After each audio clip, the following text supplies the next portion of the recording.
So I would like to introduce my colleague and great friend Sebastian Merz today. He is the Associate Director of Human Security Report Project. Was trained in Germany and in Sweden, in Stockholm. As far as I'm concerned, he is on his way to becoming an expert in conflict management and conflict resolution. So today he's going to talk about whether or not we are really getting nicer. A great scholar, a great expert, bikes well, skis well, cooks well. So without further ado, I would like to introduce Sebastian. Thank you. I'm not going to cook tonight or do any of the other things that Onur mentioned. I'm just going to talk. Hope that's going to be interesting. It's always a little bit difficult to tell what the audience is, where the audience is at in terms of your subject. I'm going to talk about the question whether the world is getting more or less peaceful, whether we as human beings are actually getting nicer, as the headline says. And this is a debate that has been going on in international relations theory and political science for quite a while. So some of you might have heard about this debate already and might know the data. I know some of you have read the books that I'm going to be talking about. For others it might be new, and whenever I talk about this, there's often people who are quite surprised about some of the findings, and some of the people actually also get upset when they hear me say that there's peace in the world and things are getting better, when they say there's still a lot of violence out there. So I think the chances are pretty good that I might either bore you because you already know what I'm talking about, or I might offend you, which both are not very good, not a very good basis for having a good discussion afterwards. But I hope I can find sort of a middle ground, and we can have a really interesting debate after my talk. So why am I talking about this today? If this debate has been going on for a little while, the reason for that is that recently there's been a few books published that have taken this debate, this notion that we might be getting nicer, more peaceful, to a new level. And that was in 2011 when 3 books were published. The first one is by Harvard psychologist Steven Pinker.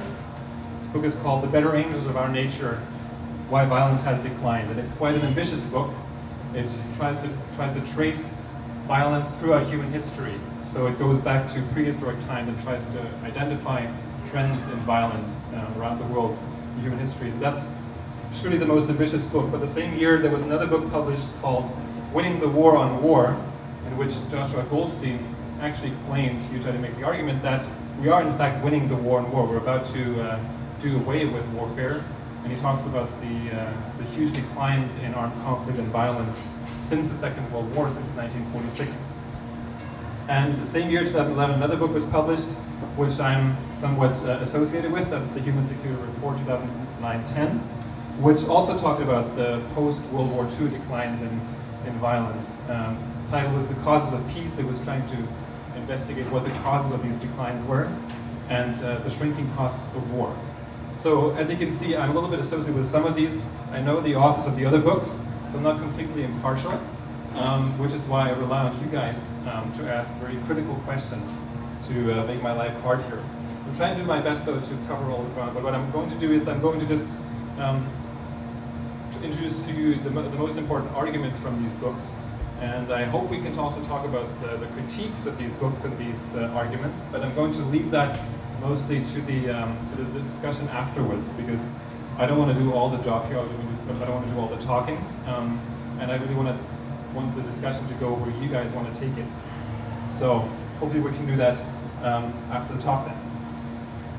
Now the first question is, of course, why do we even need those kinds of books written by psychologists and political scientists, international relations scholars, about whether the world is getting more peaceful or not?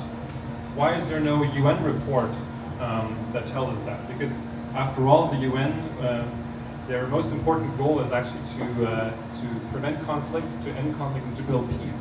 So you would expect that it would have some kind of way of measuring whether that's actually happening or not. But in fact, they don't have any way of measuring that. And until very recently, the UN really had no clue about whether what they were doing, the work that they were doing, was having any impact on global war and peace.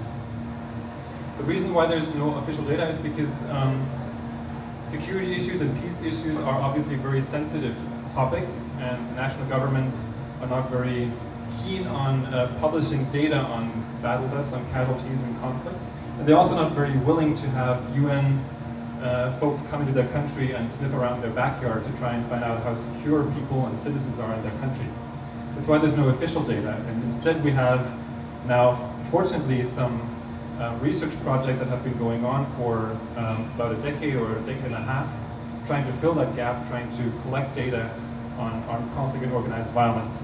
Obviously, these data sets are still somewhat limited. They can only sort of provide fragmentary evidence, but they're doing their best to fill that huge gap that we have. What we have in abundance is actually so-called magical numbers and myths about war and peace in the world, and about trends in armed conflict and violence around the world. Magical numbers, that's a term coined by a scholar called Amelia Hoover Green, and she describes how some of these numbers just appear and they are deemed to be true simply because people believe they're true. But often it turns out that actually they have little basis in facts. And I could give you a whole bunch of examples. I'm going to limit myself to two, even though they are kind of entertaining. A little bit morbid, but they can be entertaining. One example is the figure of 200,000 deaths in Bosnia.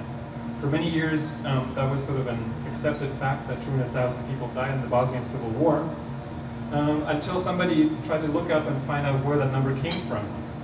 And that scholar found that actually the number could be traced back to one single news report. And that number wasn't based on any science, not based on any evidence, it was just basically a guesstimate. And then it got cited and recited and recycled by everybody until everybody thought this was actually the true number. And that's how these myths are created and are recycled. And the research nowadays shows that the death toll was apparently much closer to 100,000 than 200,000. Another example is the often cited claim that in today's wars, 90% of the casualties are civilians.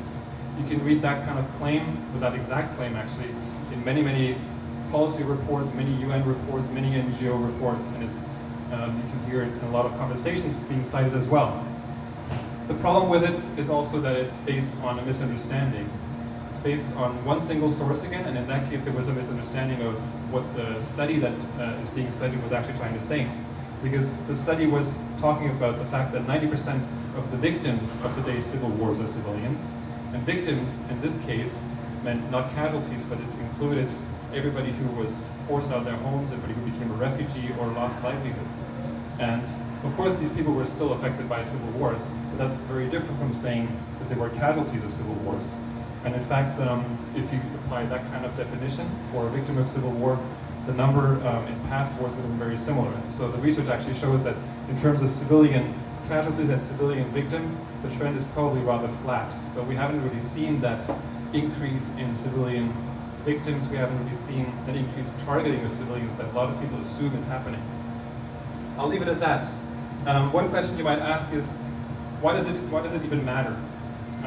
If you're in a war zone, if you're affected by a conflict, it surely doesn't matter to you how many other people are affected, because you are affected, and that's bad enough.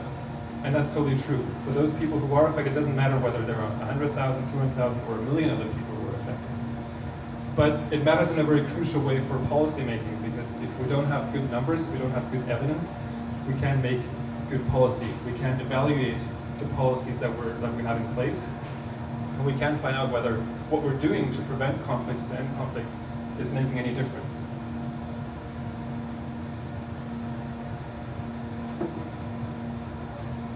So to move on to these studies that I want to talk about, first I want to talk about the study by Steven Pinker, which is, as I said, the most ambitious one.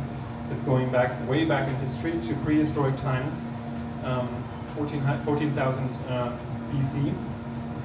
And as I said, he's trying to trace violence and trends in violence through human history. And a good part of the book is spent actually on trying to remind us how violent our past used to be, because we tend to forget how violent the past used to be, and we tend to glorify the past. In Steven Pinker's words, it is easy to forget how dangerous life used to be, how deeply brutality was once woven into the fabric of daily existence.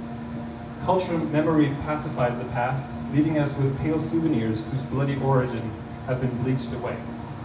I think we're all a little bit guilty of that because it's a human thing to do. And so what Steven Pinker does in this book is he gives a lot of examples to remind us how violent the past actually was. I'm not going to go into all those details because there are quite a few stories in the book. They're quite interesting to read, and some of them are also a little bit hard to stomach. So I'm not going to go into the details, but just one example he talks about is the existence and occurrence of cruel forms of punishment and torture in medieval and early modern Europe, which used to be a very commonplace thing.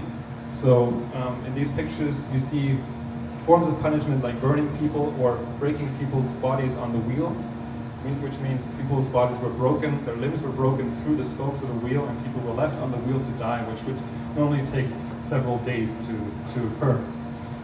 Those were not fantasies of medieval authors, those were commonplace forms of torture and punishment. I don't need to go into detail. We actually don't also have to go so far back in history to see that the past used to be quite a violent past. If you go back to only to the 1950s, you can find things like this. This is an ad for coffee from the 1950s or 1952, and you can probably read it. The ad says, "If your husband ever finds out you're not store testing for fresher coffee." This was probably meant to be funny at the time, and people might have laughed about it. One thing we can be sure of is that today nobody would laugh about it. And it goes to show that at the time, things like domestic violence were much more acceptable and most likely also much more common in our society than they are today.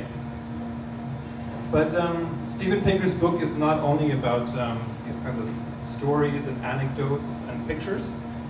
He tries to rest his argument on data wherever he can. It's not really easy to do because with such a long time span to cover, it's very hard to find data sets that actually cover this. But he's trying his best to do that, and I can't go into all the details. I'm just going to pick out a few examples of his data, and we can talk about it more afterwards if you want to. But by looking at the data, he identifies important trends and shifts away from violence that have occurred throughout human history. The first one is a trend towards fewer battles and fewer deaths in war. That has really started with the transition of humans from hunter-gatherer to agricultural societies. And the reason for that is that when humans transitioned from hunter-gatherer societies to agricultural societies, they started building first political units, which means they were able to provide security internally. They were able to diminish the constant raids that were happening in hunter-gatherer societies, and that are actually still happening in the hunter-gatherer societies that we see in the world today. Here's a graph that illustrates this. It shows you deaths in warfare as a percent of total deaths for different societies, different civilizations. It's probably a bit small print, but I'm going to explain to you the most important aspects of it. So here in the bottom, you have state societies, at the top you have non-state societies. There are some prehistoric examples, and the evidence is archaeological evidence that where we can actually figure out how people died and what the reason for their death was. And there's also some contemporary hunter-gatherer societies, and you can see that their death rate is way higher than any of the state societies. So for the prehistoric and the contemporary hunter-gatherer societies, we have death rates of between close to 15%. And even for the most violent periods of that state societies went through, for example, Europe of the 17th century with the wars of religion, or the world in the 20th century, the death rate is much lower. For Europe in the 17th century, it was about 2%. In the 20th century, it was about 0.7%. That's quite surprising for a lot of people. And of course, one thing you have to remember when you're looking at this graph is that we're looking at rates. We're not looking at absolute numbers. So if you compare absolute numbers, of course, the graph would look different. Because the raids in hunter-gatherer societies, they don't kill thousands of people, they kill a handful of people. Whereas we have millions of people dying in the 20th century. So if you compare that, the graph would look very different.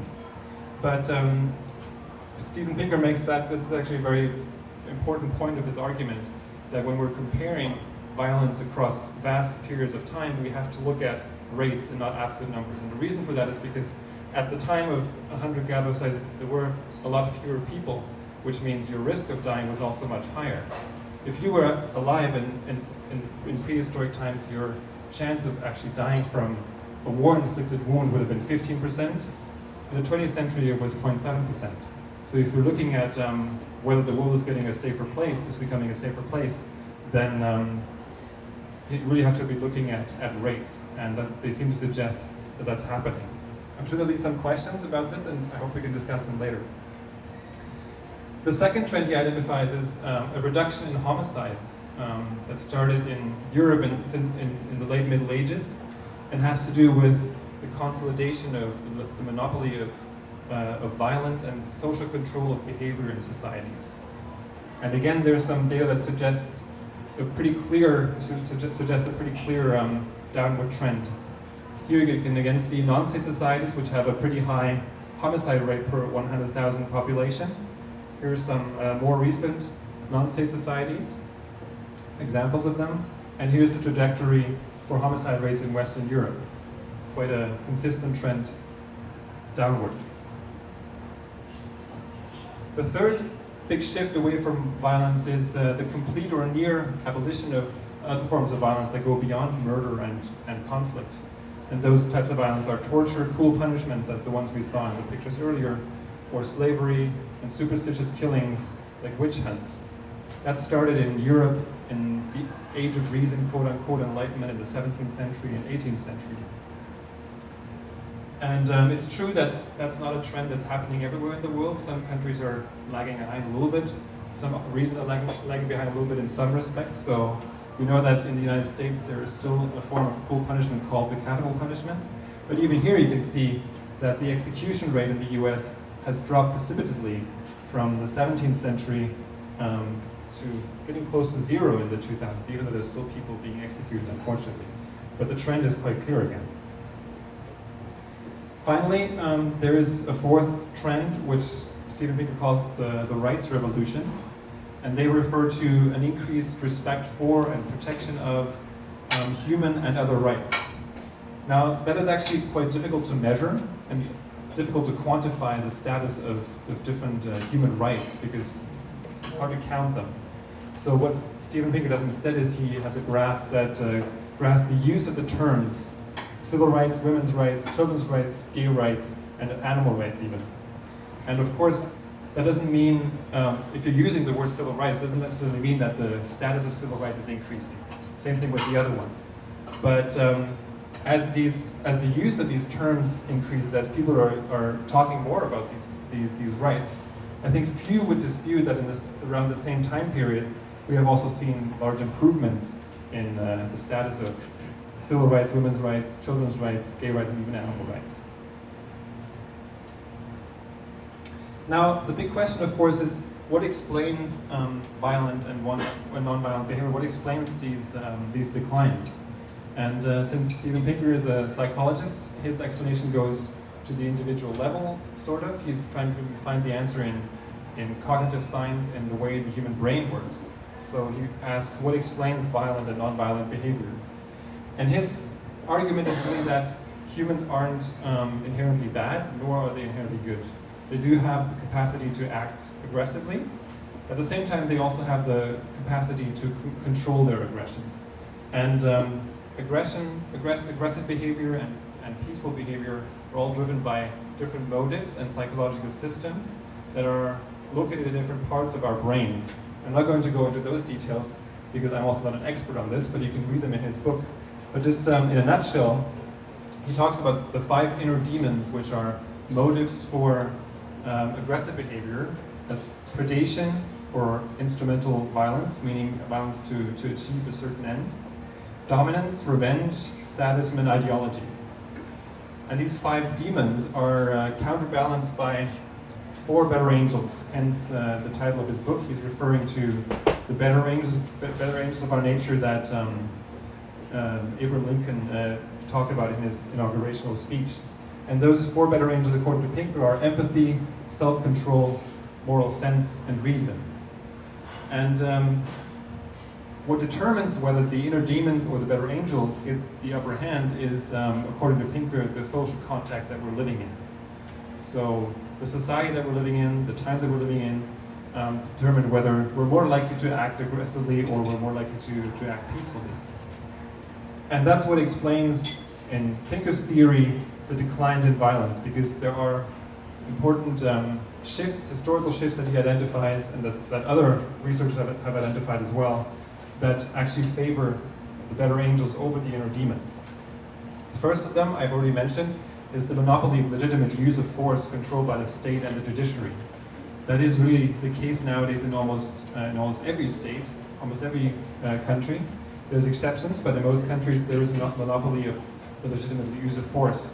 And that means we don't have any incentive to take the law in our own hands, and we can rely on the state apparatus to make sure we're protected, but also that justice is being done if we're being harmed. Second is the growing importance of commerce, and the theory behind that is that as we started to trade with each other, we became more interdependent. If you don't know how to make bread because you're a hunter, you can go and rob the baker and kill the baker, and you'll have bread for a couple of days. But then after you've eaten the bread, there's no more bread. So to keep that supply of bread, you have to have peaceful relations with that baker, and that's trade. So that's the basic theory behind that argument. It means there's a lot of incentives for cooperation, because without cooperation, we won't be able to get the goods that we need. Another interesting shift that he mentioned is feminization. I don't really like to say that, but it's true that violence is mostly perpetrated by men, and as a result, societies where women play a more important role, where women are in power, are less violent. And so, since women's rights have been increasingly respected and women have been empowered on average, we're seeing that societies are becoming less violent. Another important driver is cosmopolitanism, and that really refers to advances in, I quote, literacy, mobility, and mass media that can prompt people to take the perspective of people unlike themselves and expand their circle of sympathy to embrace them. So it means as we're learning more, as we're traveling more, as we're going to different places, we're able to actually expand our circle and realize what we're doing to others and realize the feelings of other people. And that makes us more conscious of those feelings, and then as a result, has an effect on our behavior. Finally, there is what Pinker calls the escalator of reason, which describes an intensifying application of knowledge and rationality to human affairs. And what he means by that is that in the past, it was more common that decisions were made on an individual basis or at a state basis based on more irrational parameters like superstitious beliefs, like religion, or other things that are beyond the realm of rationality. And today, even though there is enough irrationality in the world and there's enough deception in the world, enough ideology, it seems to be the case that in most cases we're applying more reason to our actions. At least that's what Pinker's argument says. So enough of Pinker. We're moving on to the more recent trends, which are also covered in his book, but they really overlap with the work of other scholars, such as Joshua Goldstein and the people at the Human Security Report Project. And these are the trends that have happened since the end of World War II, since 1946. And there's two of them. The first one is called the Long Peace, which refers to the absence of great power wars since 1946 and a global decline in battle deaths that went along with it. So, as you all know, you can probably remember the recent past, we haven't seen a war between great powers like the great powers of the Cold War. And we've actually seen very few conflicts and wars between states in general. This is a graph that we use quite a lot in our reports. It shows you the number of armed conflicts around the world, broken down by different types of conflicts. And the yellow band here are interstate conflicts, that refers to conflicts between states. And they, as you can see, they've never been very common, but they've become very, very rare in very recent times. And the conflicts between states are the ones that actually kill the most people, because they usually involve two highly armed conflict parties, and so a lot of destructive potential. I'll come back to that graph in a little bit. Because we haven't seen any major wars between states, we have seen instead a decline in global battle deaths. Here you can see the total number of global battle deaths broken down by regions. And it is, I admit, it's a very spiky graph. There's a lot of ups and downs. But the overall trend, nevertheless, is relatively clear that there is a decline. In earlier decades, we can completely see that the death toll is well above 100,000 per year. And in the most recent times, most recent decades, it's almost consistently below 100,000, and in very recent years, much closer to actually 10,000. That's still a lot of people, of course, don't get me wrong, but the trend here, nevertheless, is very clear from very highly destructive conflicts to much smaller scale conflicts.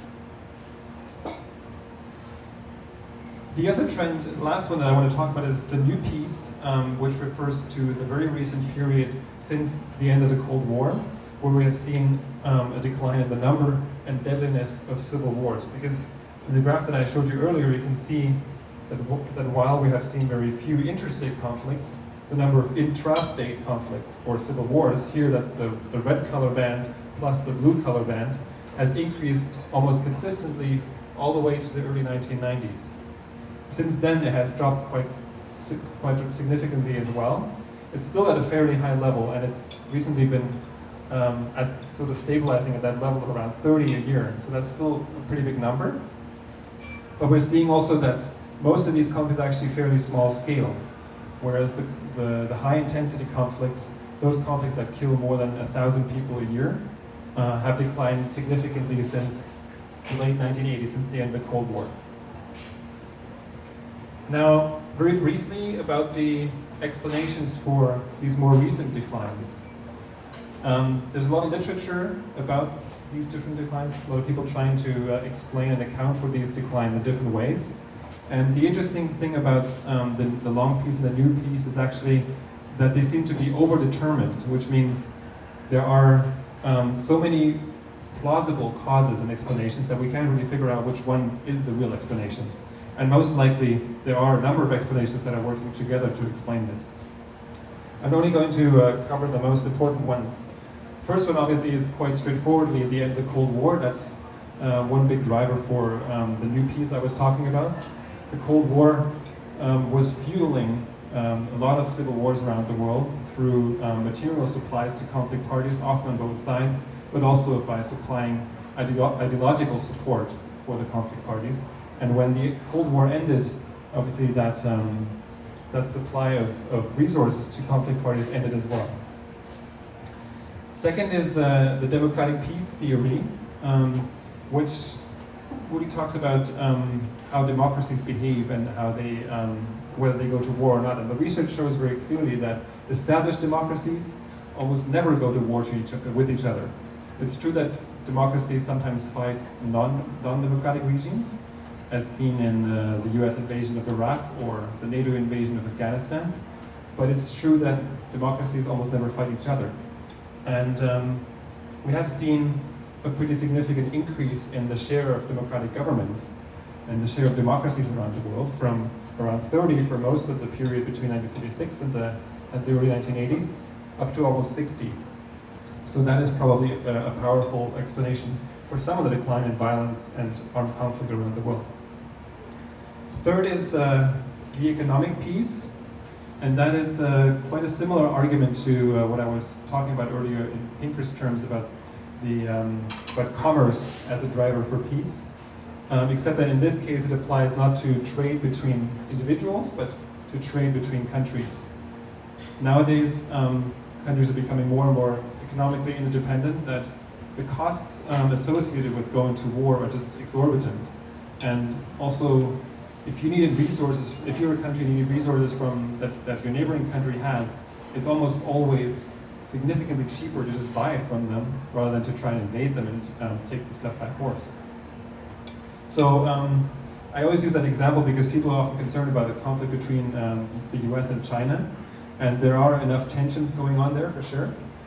There is a real threat of things spinning out of control, but also I think the economic peace keeps that in check because, as we know, the two countries are so closely interwoven and interdependent economically that it would be disastrous for both of them to wage war against each other. And none of the governments would for sure survive that.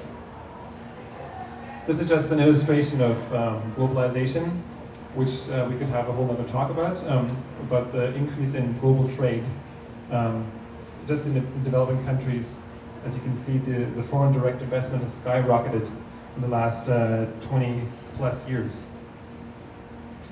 Then another explanation that's also quite important is what I call peace through ideas, and that refers to normative change. There's a lot of research on that, especially in Europe. People like to do research on that in Europe, more so than in North America, but there's a few good scholars here, some of them are in the room too. This refers to it refers to changing norms, and norms are the ways we think about the world, the way we perceive the world, the way we perceive others, their behavior, and how these perceptions then in turn affect our own behavior and our own actions. And again, this is a little bit more difficult to quantify, but there is a lot of evidence for shifting global norms towards more peaceful belief systems. And one example, again, I can give you that's kind of striking. If you think back 100 years, to 1913, you would be 1 year away from the outbreak of the First World War. And of course, at the time there was peace movements. People didn't really want a world war to break out at the time. But still, at that time, war was very much a legitimate part of political life. It was a legitimate tool, and it was expected by everybody that it will happen at some point, that people will go to war with each other, that countries will go to war with each other. It's quite a different world now when we think about the fact that war today is really only ever accepted if it's in defense and if it has a mandate from the UN Security Council. Doesn't mean that people don't go to war at all, and that they won't use the Security Council to try and get a fig leaf for their actions, but the fact that they feel compelled to do so speaks to those shifts in norms. And here's another way to illustrate the shifts in norms. This is a graph that shows you the number of state parties to selected international conventions that are trying to build peace and trying to protect people from the negative effects of armed conflict. You can't read this, I'm well aware of that, so I'm going to just point out the most important ones. The yellow line here is the Convention on the Prohibition of the Use and Stockpiling of Landmines. Very important for Canadians because Canada has been very instrumental in getting that treaty signed, and you can see how the number of signatories, so countries who have signed up for this treaty, has increased significantly. And the other treaties are the Rome Statute for the International Criminal Court, or the green is the treaty that tries to get countries to sign up to protect the rights of children in armed conflicts. Finally, but not least, I think it's an important explanation as well, is what I call peace through activism. And that really refers to activism by mostly international organizations that are trying to prevent conflicts, trying to end conflicts, and once conflicts have stopped, trying to prevent them from starting again. These efforts are in many ways spearheaded by the United Nations, and the United Nations is for sure a very complicated subject matter, and it's a very flawed system, and some of the people in the room can actually personally give testimony of the many flaws and inefficiencies of the UN system. There's no doubt about that. But sometimes it's good to zoom out a little bit and look at the overall average picture. And there the picture seems to really indicate that what the UN is doing, what it has been doing over the last 20, 25 years, is actually having an impact. And the reason why that's happening in the last 2 decades or so is because the UN was very much paralyzed during the Cold War because of the blockade of the Security Council by the 2 Cold War powers. But since the end of the Cold War, the UN has been able to become much more proactive in trying to prevent conflicts, end conflicts, and prevent them from starting again. This is an example of a diplomatic mechanism called Groups of Friends, and actually includes other mechanisms as well. These are diplomatic task forces that are trying to prevent crises from escalating and trying to resolve conflicts before they start. And you can see how their number has gone from near 0 all the way to around actually 60 or 70 nowadays, while the number of conflicts here in red has declined. Another example are Chapter 7 resolutions. Chapter 7 resolutions refer to the resolutions of the Security Council, where the Security Council responds to a breach of peace or an aggression, and it's those resolutions where the Security Council can actually force member states to do something or stop them from doing something, and where it can mandate member states to take action. So, for example, to mandate peacekeeping missions, interventions, and also sanctions. And you can see how during the Cold War it wasn't possible to pass many of these resolutions to actually try and enforce peace anywhere. But since the end of the Cold War, again, the number has increased dramatically, up to about 40 every year. And finally, if conflicts have come to an end, or if they have stopped, at least temporarily, we need to make sure that they're not restarting again. And here, again, the efforts of the international community, UN and non-UN, in sending peacekeepers and peace-building missions to those countries have also increased dramatically. We're all aware of the failures of peacekeeping missions. I don't have to remind you of those, but there's a lot of research that actually shows that on average, peacekeeping missions have a huge effect, a positive effect, on preventing violence from recurring. So I've given you really a lot of positive news, I guess, and as I said, I've only spoken about the arguments for this thesis, that we are maybe getting nicer. And if there's one thing I'd like you to take away from this talk, then it's that if somebody comes up to you and tries to convince you that the world is getting more violent, that more people are dying, take a step back and try to ask what basis, what that argument is based on, what the data is behind that, and just see whether there is any basis for it. At the same time, I would expect to do the same thing for somebody who's coming up to you and trying to tell you that we're getting nicer. So in that spirit, I hope we're going to have a lively discussion, and hand it over to you. Thank you very much.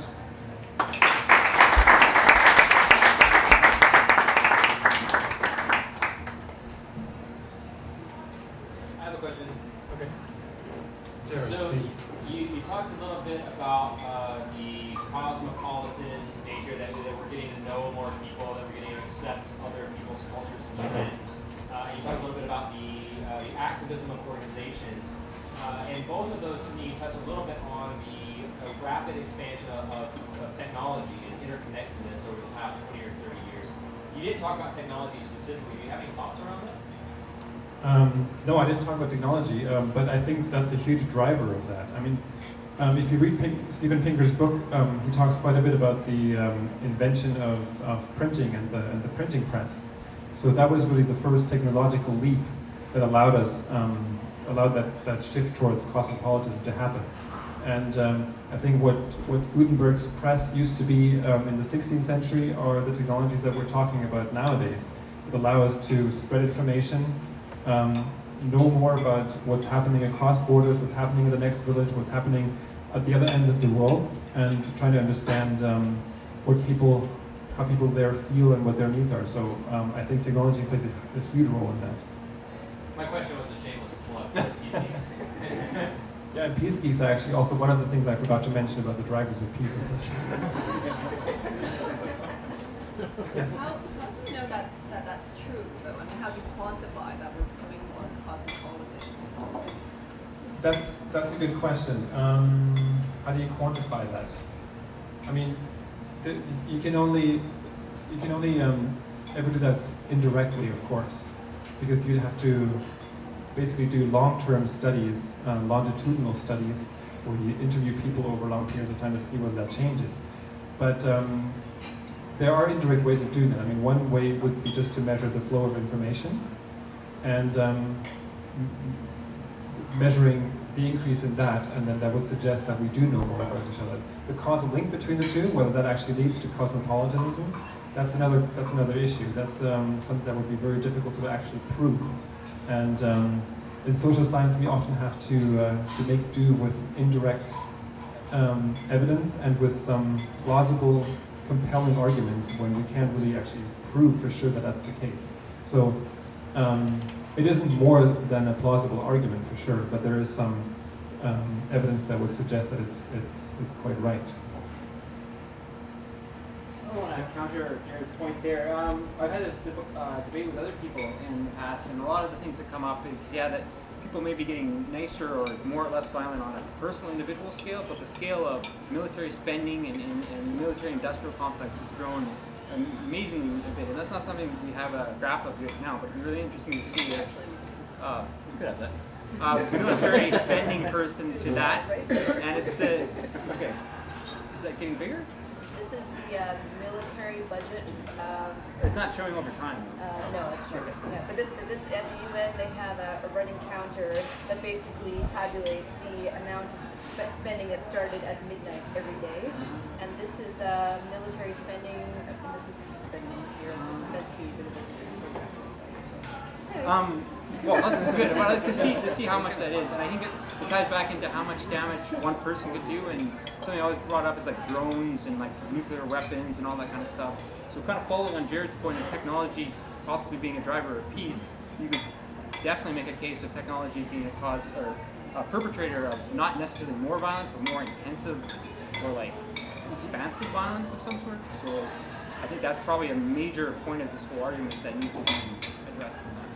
That's a very good point. So the question is really, we have a much bigger capacity now to cause destruction. It's true that we are, in some ways at least, spending more money on weapons and weapon system and arming ourselves. So the question is, does that indicate that we're getting more or less peaceful? I'm not sure whether it does actually give us a clear indication. I think when we're talking about whether the world is getting safer, you could say that, yes, the existence of a lot of large-scale weapons, that is clearly a threat, for sure. When we're talking about whether we as humans behave more or less peaceful, then the fact that we have all these fancy weapons, we have all that power to destroy the whole world, but we're not doing it, actually would support Pinker's point. Because even though we have all the means, we spend all that money on military apparatus, we're actually not using it to the extent that it would allow us to destroy and cause destruction. But it's a very good point. I'm just wondering about the. Okay, let's go. Yeah, just to follow on this, sorry, it's not really a question, but it would seem to me that there's a slight counter argument to be made with the increase in technology too, that it sterilizes warfare in that projection of violence, that it becomes so remote that we become numb to it, perhaps. So it's not really a question. Just a thought.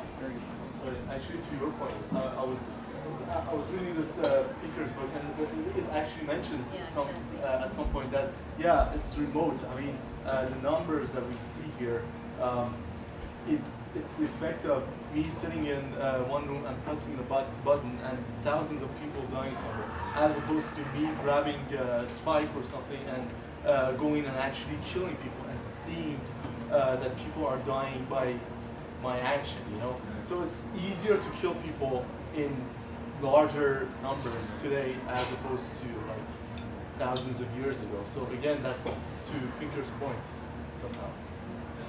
Yeah.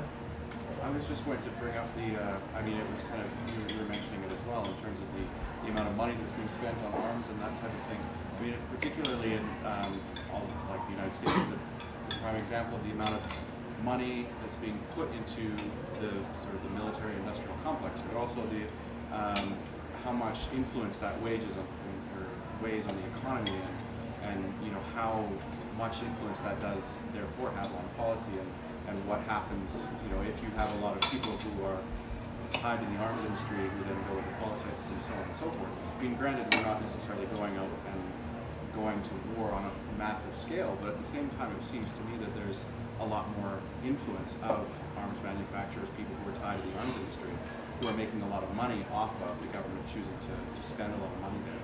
And I mean, if you look back 100 years ago, the arms race leading up to the First World War, it was a significant, or there's like a fairly good correlation between the two, where you have like in Germany and in Britain a lot of different companies who are making more and more arms, and they're essentially having undue influence within their own governments. And not necessarily trying to suggest that that's where we're going now, but it's just that there is that like large amount of people who are in politics but also have ties to the arms industry and what essentially what impact does that have? Does that factor into the arguments? That and the fact that so much of the interstate commerce, you talk about commerce as a factor, but so much of a large percentage of the capital value is in military industrial related trade.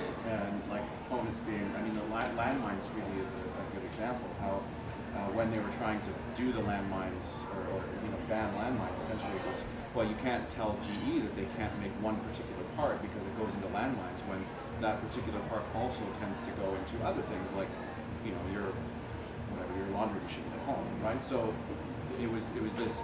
You would buy it, or the landmine manufacturer would buy components from GE in the United States. They would also buy, components from Huawei in China, and it would be, the assembly was somewhere else. So there is that. The interstate commerce is, in a sense, fueling the arms to some extent. Yeah, I think that's a very good point. Do you want to say? No, I really want to value that because it's a very good point. And I don't have much to counter that. One thing about the arms race I would like to add is that that's a really interesting point, that arming on both sides of a fault line between different parties, conflict parties, can spin out of control and cause conflict.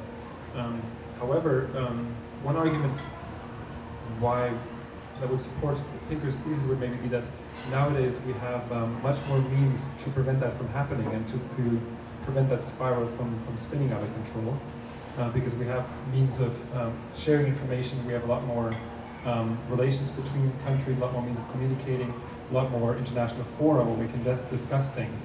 So we haven't seen a lot of arms races spin out of control really since the end of the Cold War. That was really the one that did, where the arms race was going on. It didn't spin out of control, but it was going on for a while. But it's still a very good point. So, Ray? The data that you talked about, I think, mostly deaths, if I'm not mistaken. Is that it talked mostly about deaths related to conflict. Yeah. But I think a lot of what we see in contemporary conflicts is, other forms of violence. The Congo obviously being an example of sexual violence against women, and not only happening in the course of the conflict, but actually perpetuating in the aftermath. And I don't think that those numbers are captured by this at all. He does have that in the book. He does. He talks about rates of rape as a weapon of war, about how that was completely accepted. So many, 200 years ago even, and and rapes of violence against women and domestic violence has continually been going down. He does talk about that. Pinker does. Yeah, Pinker. Yeah, that's true, and we've actually ourselves we published a report that focused on that topic, on sexual violence in wartime, last year too, and we looked at that data as well. And the question is, there's no question that there's a lot of sexual violence happening in conflicts and outside of conflicts. Actually, a lot more happening outside of conflicts. And I think what's been happening in India in recent months is kind of supporting that argument. There is actually a lot of sexual violence going on outside of conflicts when the international community has kind of tended to focus on sexual violence in conflict. And for sure that's a big issue. The question is whether that has really increased. There is a new data set, it's very, very new, that tries to measure increases in sexual violence, and it does so based on reports of the State Department about sexual violence in conflict situations.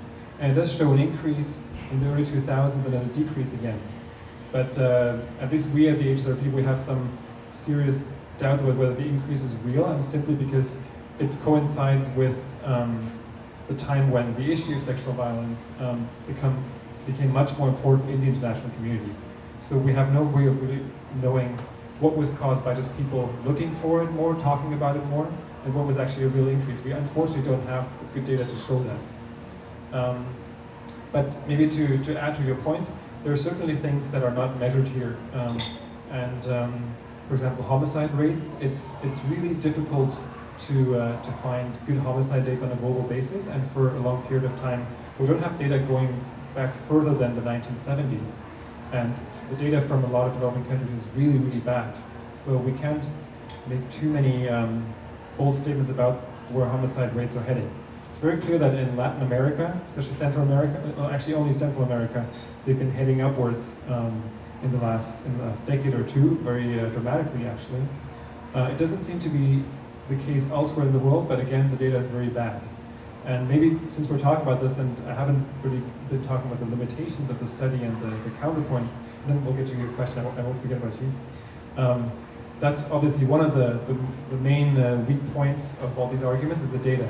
As I mentioned, the data is bad. We're working with the best data we have, but it is pretty bad. And especially if you're like Pinker going back centuries and millennia, there is no data set that starts in 14,000 BC and then goes all the way to 2013. So you kind of piece them together, different parts of information. There's huge gaps in the data. You don't actually know whether some of the data you have is representative, and that means there's a huge uncertainty. I think Pinker is quite persuasive in showing that the differences are so large that it looks like the decline is actually bigger than the noise in the data, but there are for sure a lot of uncertainties. And your question first. Can I just make a quick follow-on to that? Okay. It's very quick. So Steven Pinker's sister wrote a book called Sexual Paradox many years ago, and she actually noted that possession of gun violence, even somebody touching a gun, made them more likely to hurt somebody than not touching a gun. And so I think that it's just interesting both.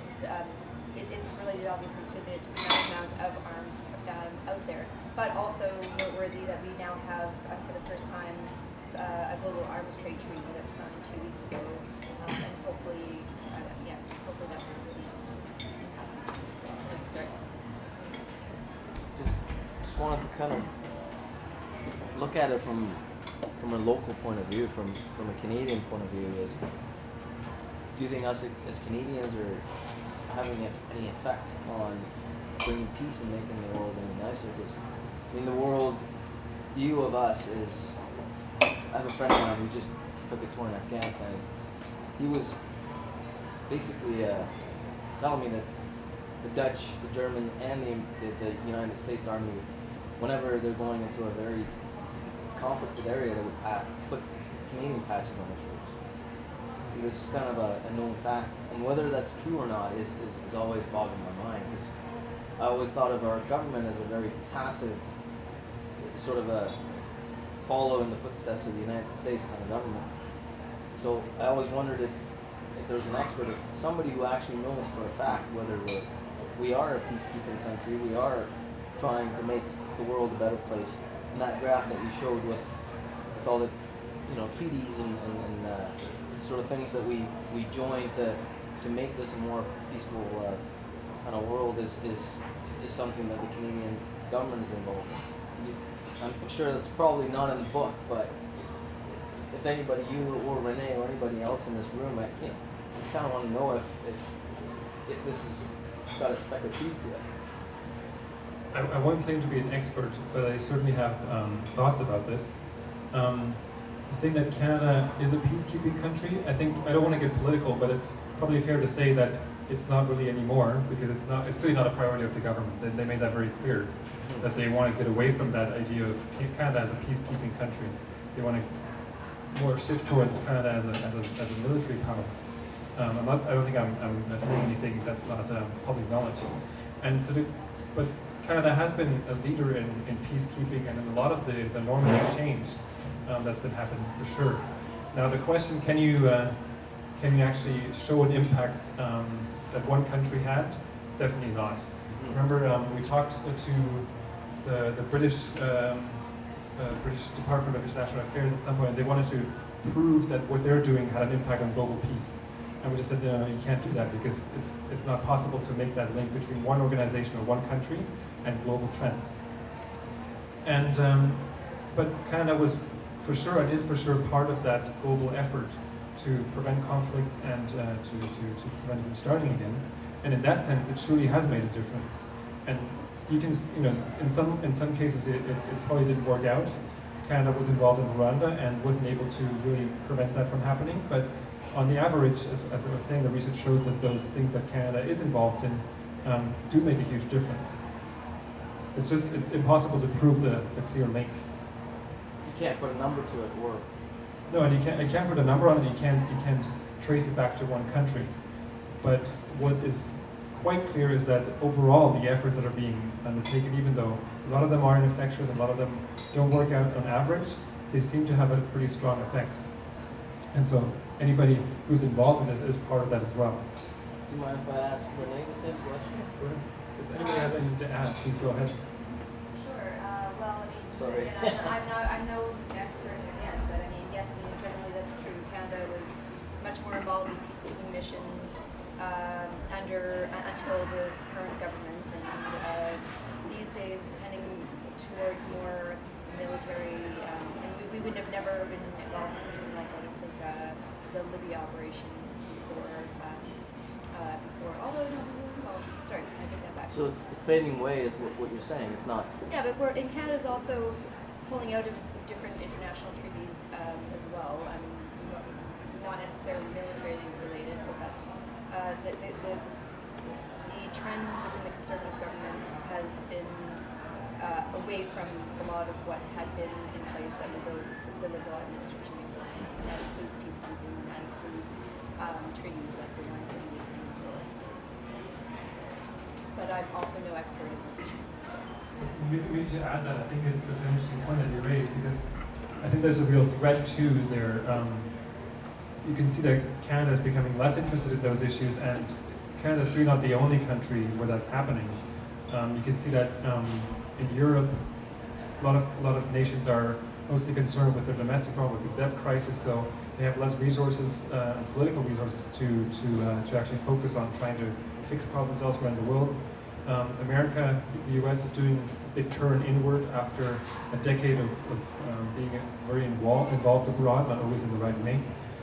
So that is, I think, a real threat for those efforts of trying to make peace happen, because we need leadership, we need resources there to make it happen. And it is difficult to find peacekeeping personnel. It's very difficult to find the resources. If you think about it, peacekeeping, UN peacekeeping in total costs about $9 billion a year. That's maybe it may sound like a big number, but it's actually nothing compared to what countries spend on arms and armament. So as much as I'd like to pitch the positive news and give you the positive stories, there's no room for complacency at all. It's actually a very fragile system, and as soon as attention is being diverted away from it, and as soon as resources are pulled out of it, we might see some serious drawbacks as well, setbacks. There's one more question. Yeah. I think Pinker makes an amazing case for, especially about attitudes about what was once acceptable as far as physical violence, then and now. His whole thing about torture and the mere fact that he has passages from the Bible which would now be considered hate speech. Those are, really convincing. I worry about this idea that we've replaced physical violence with symbolic violence, particularly economic violence and also psychological violence. I don't remember him giving examples of, for example, incarceration rates. Like, yes, we're executing far fewer people, but instead are we just locking them up, and is that really any better?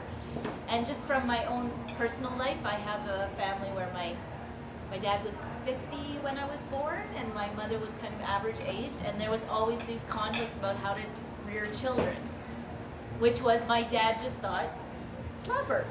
And my mom thought, no, keep her in her room. So was that just transferring physical violence to psychological violence, and is it really any better? And I think on the international scale, we can even go with, drones would be the example, or economic sanctions. Are sanctions really better than bombing? And quick on that one as well is the media violence in video games. Like, you could kill as many people as you want almost right now in a virtual way. And I think that it's for me, it seems like violence going on in some way. It may not be directly related, but I think there's a lot of other ways of being violent, not just killing directly. So it seems like it's become a lot more diffuse and a lot more open to interpretation of what you actually define as violent behavior. Well, and there's also links that basically show that the use of violent video games actually also. Well, okay. I mean, there's debatable evidence for it, but there is research into that. Those are two really, really important points. I'm glad you brought them up. so I wouldn't have to. The point about different forms of violence, I think that's a really interesting point. It's one that a lot of people raise when they hear about Pinker's argument, about our arguments. And my first reaction is always, okay, show me the data. Yeah. And you mentioned the incarceration rate, I don't know. which would be a really interesting thing to look at. I'm not sure what they look like. I know that incarceration in the US is certainly not representative of what's happening elsewhere in the world, but that could be an interesting thing to look at. Whether incarceration is better or worse than killing people, I think I would tend to say that it's, if we can get rid of all the killings and murders in the world and just revert to structural violence and economic violence, I think the world would still be a better place, even though it would not be a great place, but it would still be some kind of improvement. We're going, really going, as Joshua Goldstein says, from the fire to the frying pan. It might still be an improvement, but there is definitely room for research as well on different types of violence, different forms of violence. So that is an important point. And I also keep wondering about this use of violence in media and in games, because as much as we now think that the advertisement for coffee wouldn't be possible today, I think the average movie that we're seeing now includes a lot more violence than in the past. Django Unchained probably wouldn't have screened in the 1950s. So that's an interesting question, what's happening there? Maybe it is that while we're seeing that violence, it doesn't really affect us, it doesn't really mean that we're putting it into action. Because I'm not really seeing that clear link that whether, when we see more violence in movies, we go out and kill people. That doesn't really seem to be there, and I wonder about that research about the link between games and school shootings or those kinds of things. So that's an interesting question. I don't think it's addressed enough in the book. How do we reconcile the fact that we tend to watch violence a lot more than we used to in the past? Maybe it's a way to compensate. I don't know exactly. I haven't looked into that, but that's a very interesting question. Another point that was mentioned in the book that was kind of hard for me to process was, again, back in the ancient time. He was bringing some quotes from Bible, from Old Testament, and he also raises the question that why is that our ancient ancestors never leave us with a corpse that hasn't been actually killed. But to me, like Bible and like Homer's mythology and stuff like that, there's certainly some level of exaggeration. And also in history, I guess war is always interesting, killing is always interesting, and peace is always boring. So that's history, So you cannot. That's one of the things that is kind of hard for me to, make peace with myself. So I don't know if you had the same experience or. I did, and the reason for that is that I'm partly a historian. So whenever I see historical sources, I question whether what's behind it, and I would never take a historical source one-to-one for the truth. And you're totally right. I think a lot of the stories from the Bible, from the Iliad, from other stories, are clear exaggerations because there was an interest. If you look at how history was written in the past, it was mostly written by people who were working for rulers, and in some cases they had a clear incentive to show that this ruler killed so and so many enemies, or that the other ruler was a really bad person because he killed so and so many enemies. So there's definitely a lot of exaggeration going on as well. But from the research I know as a historian, I can definitely attest to that the forms of violence that we talked about, they were very commonplace in those times, even though they might have been exaggerated in those stories. I think quoting the Bible, quoting the Iliad, that's really, you have to be careful with that. But other evidence from, for example, the homicide rates, there's some really good sources on that because we have church books that go back into the Middle Ages where thankfully the church recorded the death of every person in the parish and the cause of death. So for that we actually have a pretty good idea. And the data that Pinker has for the prehistoric societies, they are based on the analysis of skeletons. And as you said, you asked the questions, why do our ancestors never leave us a corpse that hasn't been killed violently? Because in most of the corpses that we find, there's a sign of inflicted wounds and a sign that the individual died from those human-inflicted wounds. The question is, of course, there might be a whole ton of other skeletons that we don't find. But how likely is that we just keep finding the ones that have been killed and not the other ones? Unless there's a really systematic bias, that would be very likely. Sorry? Maybe they were actually buried, not sort of. They're hidden somewhere else, yeah. But yeah, that's a good point. Okay, last question. So, yeah, I mean, you talked about kind of the lack of data around this and the difficulty in actually kind of, getting good data from even post-conflict states that are stabilizing now. I know that we've talked about sort of crowdsourcing and so on, but are there other mechanisms that you're seeing that are helping to kind of fill this void and that are really making a contribution towards improving our understanding of this in terms of data? That's a tricky question, because there are a lot of different approaches to fill that data gap, but none of them are really perfect. And so the data that we use for the HSRP they're based on news reports, and that is, of course, that has a problem because we can only count the number of deaths that are being reported in the news, and what isn't reported we can't count. So that's a problem. Other approaches are through surveys, through epidemiological surveys, and they actually are very promising. I think that would be the way to go. But the problem here is that they're very difficult to implement, and if you don't implement them right, then you end up with a huge bias and a huge margin of error. So unfortunately, there is no real solution unless we have proper census data in all countries, which is not going to happen in the short run. So I think our best bet are surveys. And as we talk in our discussion, they could be, until we get there to the point where we actually have those surveys, I think new technologies can help fill that gap. As long as we're aware that every type of information had its own biases and its own shortcomings, so we have to be very, very closely aware of those.